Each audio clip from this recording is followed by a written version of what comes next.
महाकवि अश्वघोष की गणना संस्कृत साहित्य के उत्कृष्ट रचनाकारों में की जाती है।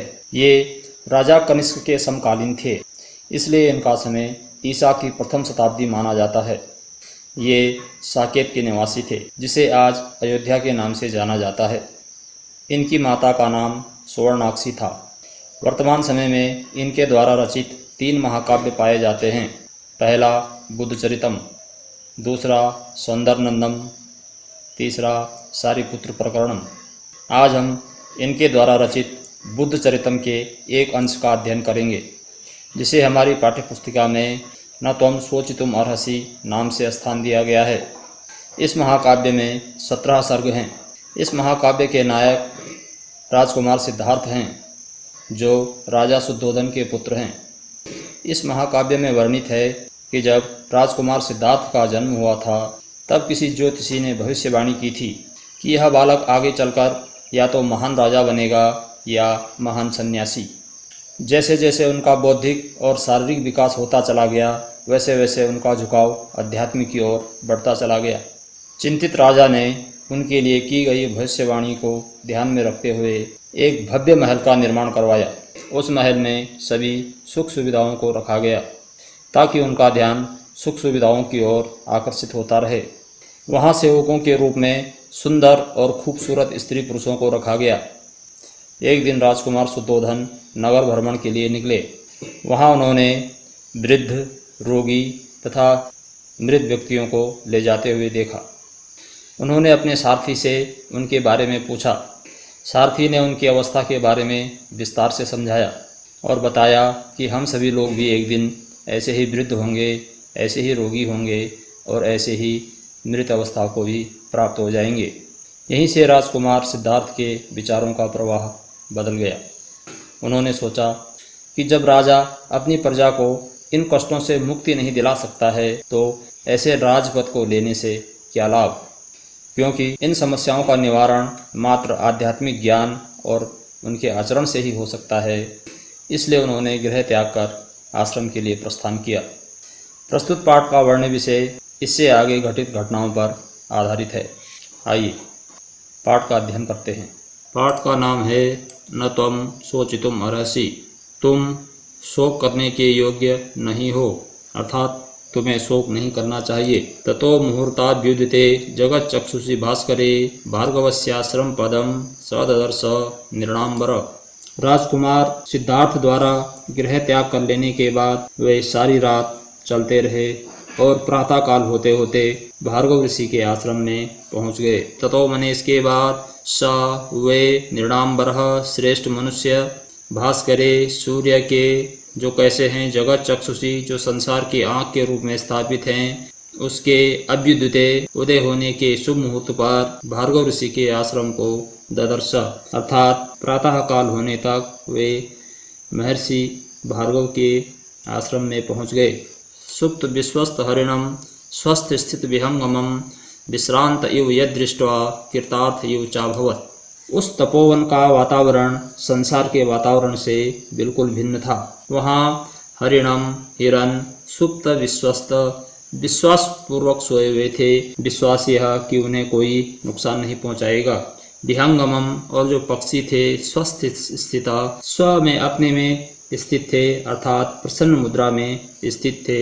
विश्रांत एवं यदृष्ट्वा ऐसे विश्रांत वातावरण को देखकर वे कृतार्थ अभवत्, वे धन्य हुए, उन्होंने स्वयं को कृतार्थ माना। स विस्मय निवृत्त्यर्थम तपः पूजार्थमेव च स्वाम चानुवर्तितां रक्षन् अश्वपृष्ठात् अवातरत्। राजकुमार सिद्धार्थ अपने राज वैभव को छोड़कर तपोवन में क्यों आए थे, इस कारण को बताया गया है।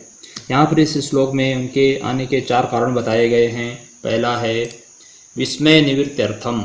उनके मन में जो भी विस्मय, जो भी आश्चर्य और जो भी शंकाएं संसार को लेकर के थी, जैसे संसार की उत्पत्ति कैसे होती है, प्राणियों का जन्म कैसे होता है और वे मृत्यु के बाद कहाँ चले जाते हैं, जन्म और मृत्यु के बीच में जीवन यात्रा में वो जो भी दुख भोगते हैं, वह दुख उन्हें क्यों भोगना पड़ता है।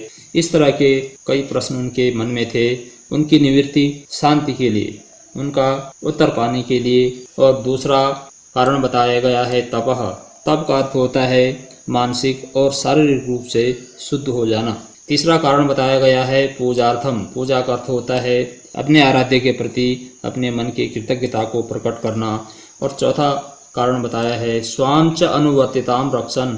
अपने अनुवर्ती अर्थात जो प्रजा है, जनता है, उनकी रक्षा करने के लिए इन 4 कारणों से वे तपोवन में आए थे। और जैसे ही वे तपोवन के परिसर में पहुँचे, अश्वपृष्ठात् अवातरत, वे अपने घोड़े से उतर गए। ये उनके मन में आश्रम के प्रति सम्मान को प्रकट करता है। अवतीर्य च पस्पर्श निस्तीर्णमिति वाजिनम छंदकम च बवरीत प्रीतः स्नापयन्निव चक्षुषा।